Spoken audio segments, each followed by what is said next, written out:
আসসালামু আলাইকুম, welcome to my cooking channel cooking with Shahana Shimu. আজকে আমি নিয়ে এসেছি ভুনা খিচুড়ি, যেটা আমি রেগুলার বেস বাসায় বানাই, যেটা আমার মোস্ট ফেভারিট ফুড। আমাকে যত দিবেন তত খেতে পারবো। এরকম খিচুড়ি লাভার যারা, তাদের জন্য আজকের এই রেসিপি। যখনই খিচুড়ি খেতে মন যাবে ঝট করে বাসায় থাকা ইনগ্রিডিয়েন্টস দিয়ে বানিয়ে ফেলবেন আজকের এই খিচুড়ি। আজকের খিচুড়ি স্পেশাল হচ্ছে, আমি রিসেন্টলি অনেকদিন পরে ভিডিও আপ দিয়েছিলাম। সবাই বলতেছিল কোথায় এতদিন পরে কেন ভিডিও আপ দিলাম। বাড়িতে গিয়েছিলাম ছুটিতে। সো বাড়িতে গিয়ে ওখান থেকে যে চাল কালেক্ট করেছি সে চাল দিয়ে খিচুড়ি রান্না করেছি। এই যে দেখতে পাচ্ছেন আমাদের বাড়ির ক্ষেতের ধানের রোদে শুকানো হচ্ছে ধান। আমার দুলাভাই ধানগুলো রোদে দিচ্ছে, কীভাবে দিচ্ছে দেখা যাচ্ছে।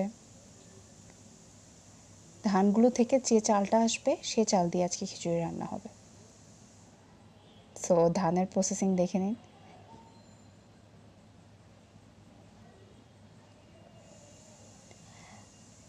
এই ধানের চাল থেকে যে খিচুড়িটা হয় সেটা কিন্তু খুব সুস্বাদু হয়। এই চাল দিয়ে পোলাও রান্না করা যায়। এই যে আমার দুলাভাই, উনিও একটু ছেড়ে দেখাচ্ছেন আপনাদেরকে।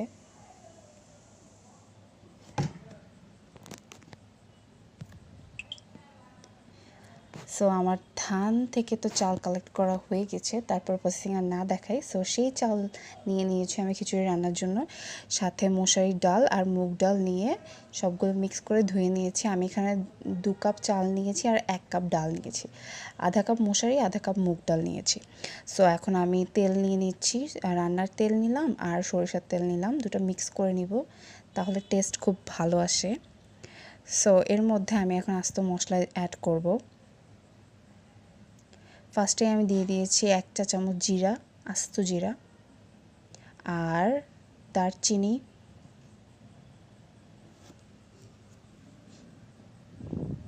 তেজপাতা। দারচিনি দিয়েছি আমি 2 ইঞ্চি সাইজের একটা, আর তেজপাতা 3টে দিয়েছি, সাথে 4টা এলাচ। বেশি মশলা লাগবে না, বলেছিলামই তো ঘরে থাকা টুকটাক ইনগ্রিডিয়েন্ট দিয়ে বানিয়ে ফেলবো আজকের ঝরঝরে খিচুড়িটা। সো এর মধ্যে আমি 1 কাপের মতো পেঁয়াজ দিয়েছি। সো পেঁয়াজটা হালকা ভেজে নিব, বেশি না, জাস্ট হালকা সাদাই থাকবে বলতে গেলে, জাস্ট হালকা ভাজব। ভাজা হলে এর মধ্যে আমি অ্যাড করব আদা রসুন বাটা। আমি অলওয়েজ আদা রসুন বাটা একসাথেই রাখি, অনেকে আলাদা আলাদা করে থাকে, বাট আমি একসাথেই যেহেতু রাখি, সো একসাথেই দিয়ে দিয়েছি 1 টেবিল চামচের মতো আদা রসুন বাটা। এখন এটা আদা রসুন বাটাটা ভেজে নিয়েছি। তার মধ্যে দিয়ে দিচ্ছি 2 চামচ হলুদ গুঁড়া, 1 চা চামচ মরিচ গুঁড়া, 1 চা চামচ ধনিয়া গুঁড়া, 1 চা চামচ জিরে গুঁড়া। দেন হালকা একটু গরম পানি দিয়ে দিয়েছি মশলাগুলো কষানোর জন্য। তো মশলাগুলো আগে কষিয়ে নিব ভালো মতো, পানি যতটুকু দরকার হয় মশলা কষানোর জন্য দিয়ে নেবেন। মশলাগুলো যখন তেল ছেড়ে দেবে তখন মশলাগুলো কষানো হয়ে যাবে। এর মধ্যে আমি লবণও অ্যাড করে দিয়েছি। লবণ আপনারা আপনাদের স্বাদ মতো অ্যাড করবেন। দেখতেই পাচ্ছেন আমার তেল ভেসে উঠতেছে আর মশলা কষিয়ে যাচ্ছে। ঠিক যখন মশলাটা কষে যাবে তখন আমার চাল ডালের মিক্সটা আমি অ্যাড করে দিব, যেটা আমি ধুয়ে ভিজিয়ে রেখেছি অনেক আগেই।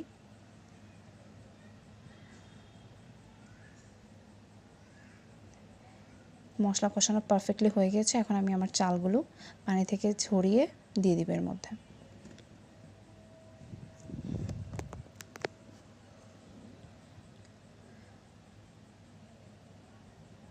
চালগুলো এর মধ্যে দিয়েই আমি নেড়েচেড়ে ভালোভাবে মিক্স করে ভেজে নিব চালগুলো।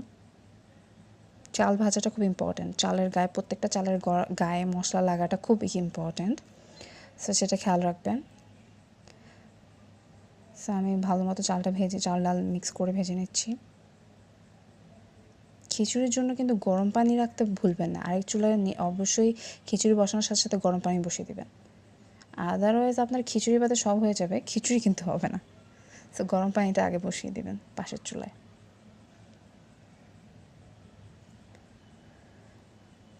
যখন চাল ডাল ভেজে একটা শন শন সাউন্ড হবে, দ্যাট মোমেন্টে আপনাকে পানি অ্যাড করতে হবে। চাল ডাল যেহেতু আমার 3 কাপের মতো হয়েছে, সো আমি 6 কাপ পানি দিয়ে দিব এর মধ্যে।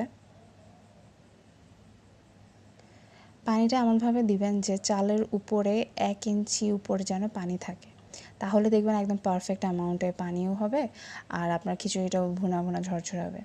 সো পানিটা যখন ফুটবে তখন আমি 5-6টা কাঁচামরিচ অ্যাড করে দিয়েছি। আর এটাই হচ্ছে বেস্ট মোমেন্ট আপনাকে লবণ টেস্ট করার জন্য। এই টাইমে যদি লবণ একটু বেশি মনে হয় তার মানে আপনার লবণ হয়ে গেছে, আর যদি লবণ কম মনে হয় তার মানে লবণ হয়নি, একটু দিয়ে নেবেন। নোনতা হলে লবণটা পারফেক্ট। এই যে আমি আরও লবণ অ্যাড করে দিয়েছি, আমার লবণ তখন হয়নি, সো আমি আবার দিয়ে দিয়েছি। এখন আমার লবণ পারফেক্ট হয়ে গেছে, আমি আবার টেস্ট করে দেখছিলাম,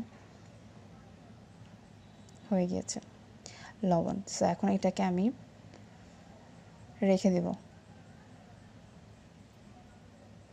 ঢাকা দিয়ে কিছুক্ষণ রেখে দেব। এটা ঢাকা দিয়ে রান্না করতে হবে এখন, আঁচটা একদম কমিয়ে ঢাকনা দিয়ে রেখে দেবো এখন। সো একটু পরপর চেক করবেন আর একটু নেড়ে দিবেন, বেশি নাড়বেন না, হালকা হাতে নাড়বেন।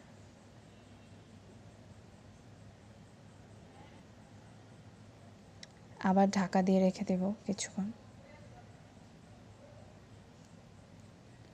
সো এভাবে ঢাকা দিয়ে রেখে কিছুক্ষণ পর পর চেক করলে দেখবেন খিচুড়ি হয়ে গিয়েছে। দেন আমি আমার খিচুড়িতে বেরেস্তা অ্যাড করে দিয়েছি।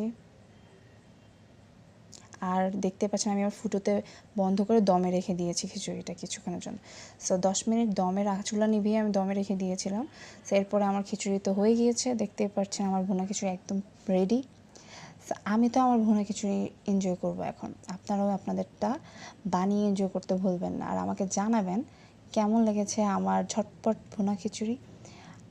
আর কমেন্ট করতে ভুলবেন না, লাইক সাবস্ক্রাইব দিয়ে আমার পাশেই থাকবেন। আমি কিন্তু বলেছিলাম যে আমার ভর্তা এবং পটলের যে রেসিপিটা ছিল সেটা আমি খিচুড়ির সাথে ট্রাই করেছি।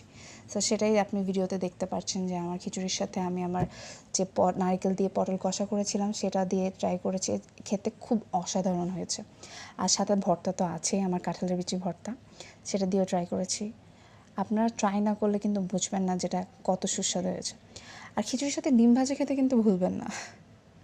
Okay, thank you. Bye bye.